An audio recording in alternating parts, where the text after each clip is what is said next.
everybody, it's Tortoise Investing coming at you today with 5 stocks near their 52-week lows, and we're going to be taking a look at some price targets by the analysts over at TipRanks. So if you're new, hit that subscribe button, drop a like down below, and let me know in the comments, do you own any of these stocks? Let's talk about it. Love to hear from you. Let's grow the channel and our portfolios together. None of this is financial advice. Always do your own research before buying.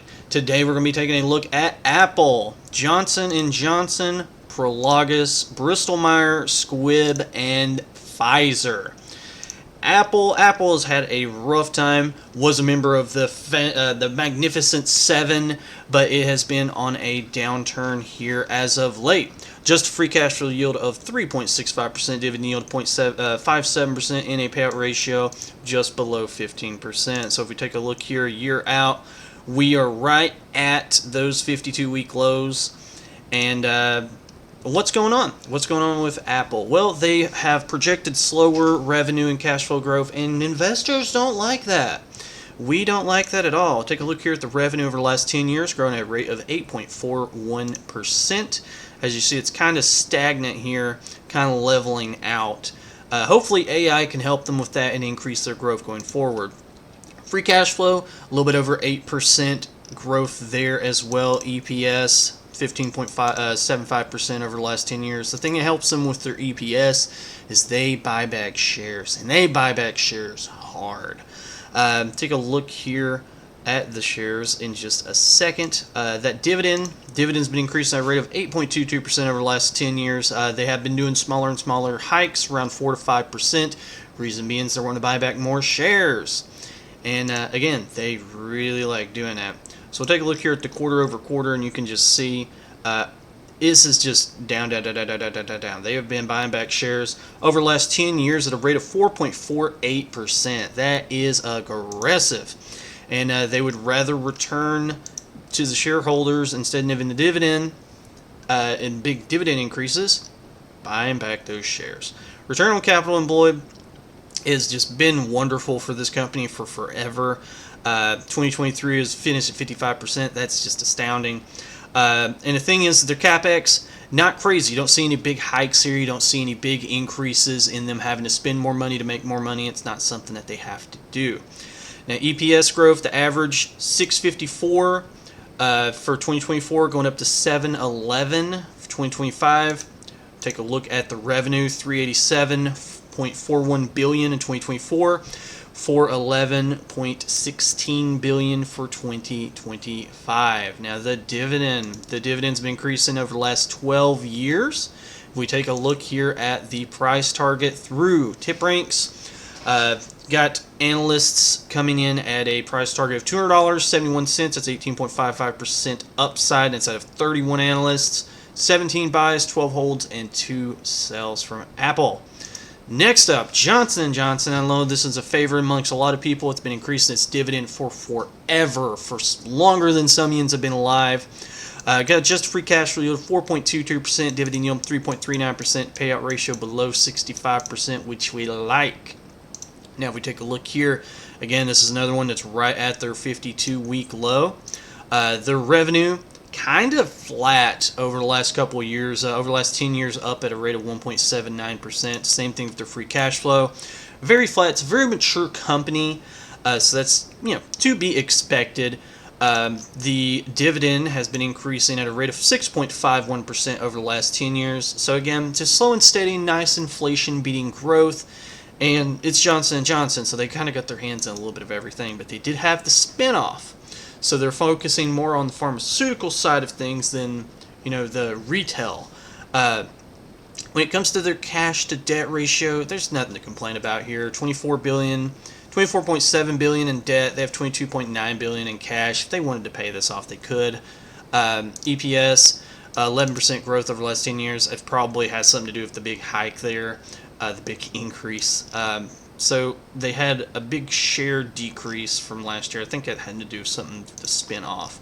But yeah, you can see here the share outstandings went from 2.65 billion at the beginning of 2023 down to 2.43 billion. So hopefully they continue buying back shares. That'd be very, very nice and very helpful for that EPS in the long run.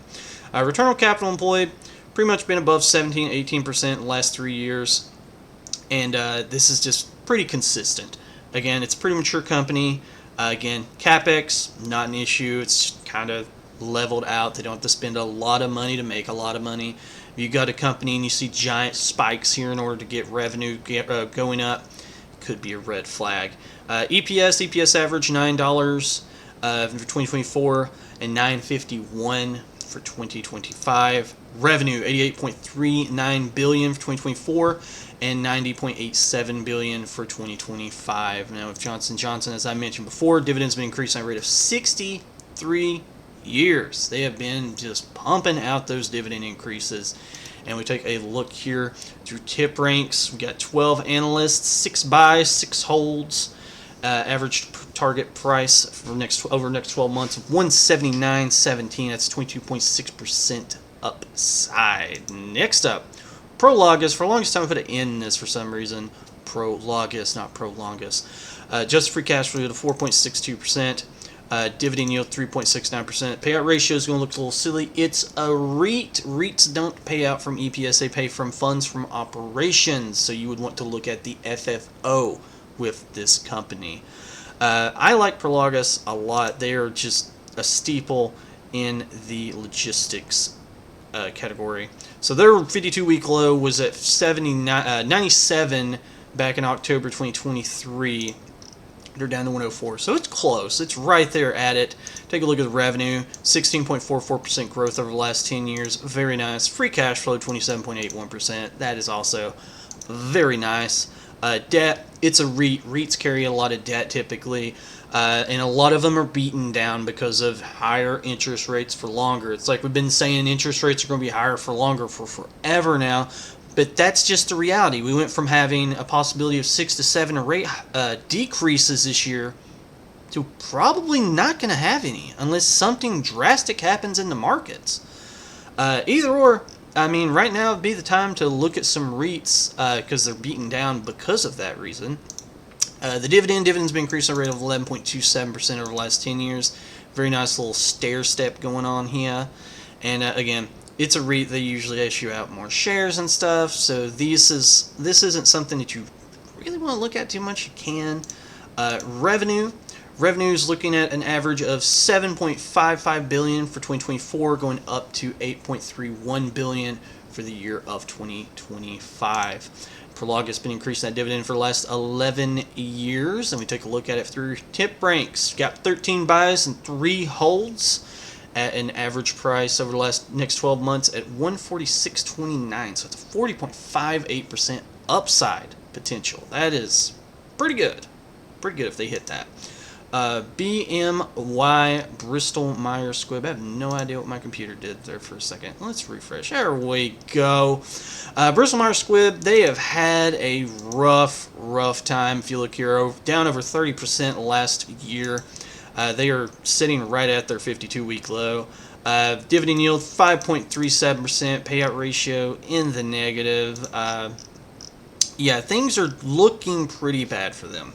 They just can't catch their footing, it seems. When things start going right, it seems like something goes wrong. But the thing with them is that, SCHD bought into this. It's like they're one of their biggest holdings now, so I don't know. Revenue, 10.63% over the last 10 years, but here the last 3 or 4 years, it's been pretty flat, if not going down slightly. Same thing with the free cash flow. EPS is growing 9.62% over the last 10 years. Again, they had that negative quarter, so it's kind of throwing things off here when it comes to their EPS and their payout ratio. Debt, they have $36 billion in debt. They have $12 billion in cash as of 2023. My general rule of thumb, I haven't mentioned this, I don't like companies that have more than 3 times their EBITDA in debt. That shows if something major happens, if they have big issues arise, it's going to hit them a little bit harder than someone that's got their finances under control. That's not really been something we've had to worry about for the previous ones because they have pretty much just as much cash as they do debt. So the dividend's been increasing at a rate right at 4% over the last 10 years. You see this little decrease here. You might be thinking, oh, is that a dividend cut? No, I don't believe it's a dividend cut, and I will show you that here in just a second. Take a look here, quarter over quarter. They have been buying back shares, and they did approve a giant giant share repurchase program. There we go. Here last little bit, and it looks like they were taking advantage of it, and hopefully they continue taking advantage of it and keep buying at these lower and lower prices. That will help their EPS in the long run. 2023, 23.65% return on capital employed. That's very good. And again, there's no major spikes here from their CapEx. EPS, negative for year 2024, going up to 554 for the year of 2025. Again, I think it's really going to help their EPS growth is when they start buying back those shares. I hope they continue this super aggressive share buyback right now, especially where yens are down as much as you are. Use that money and use it well. Revenue, 45.85 billion for year 2024, going up 46.33 billion. So kind of flattish, a little bit of growth there, not too much, but still yet Bristol-Myers Squibb.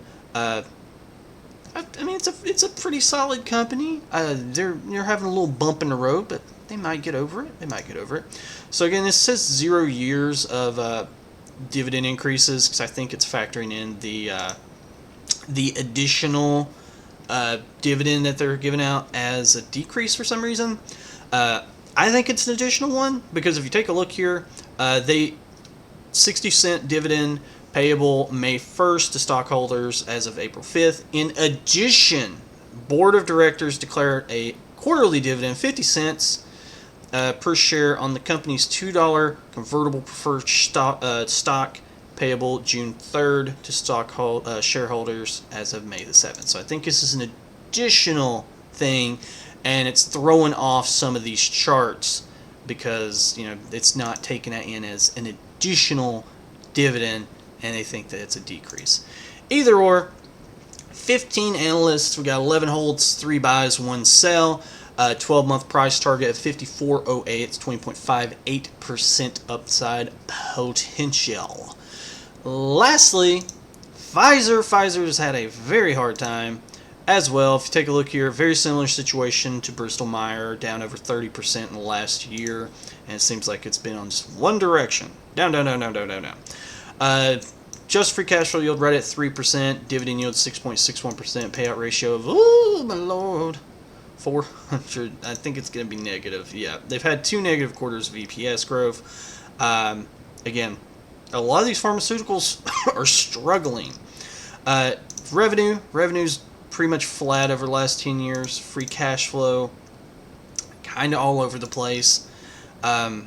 Their debt's $58.91 billion. Their EBITDA is $10.53 billion.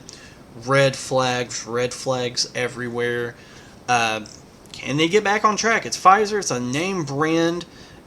Everyone's pretty much heard of them. The dividends have increased at a rate of 5.47% over the last 10 years. This last hike was only a penny. Yeah, so that's, again, another red flag. That's showing that they're doing it to keep the dividend streak alive, but there might be something a little more going on under the hood. Take a look here at the quarterly. They are buying back shares a little bit. Hopefully they increase those share buybacks and get that EPS back on track. And yeah, they were doing okay with their return on capital employed. And in 2023, 2%. Again, negative EPS will do that to you. And there isn't any major spikes in their CapEx. So average for 2024, looking at $1.36 from the EPS, and for 2025, $1.87. So hopefully they can get things back on track. It's going to fix their payout ratio. Return on capital employed is going to go back up. Buy back those shares. Yens are down. Same thing with Bristol-Myers Squibb. Yens are down right now. Buy those shares back. Revenue, $59.96 billion average. 2024, 2025, we're looking at 62.57. So a little bit of an increase there, just a tiny bump. They've been increasing their dividend for the last 15 years. We'll take a look here through tip ranks. They got 17 ratings, 10 holds, 7 buys. Average price target over the next 12 months of 31.57. That's 24.29% upside potential.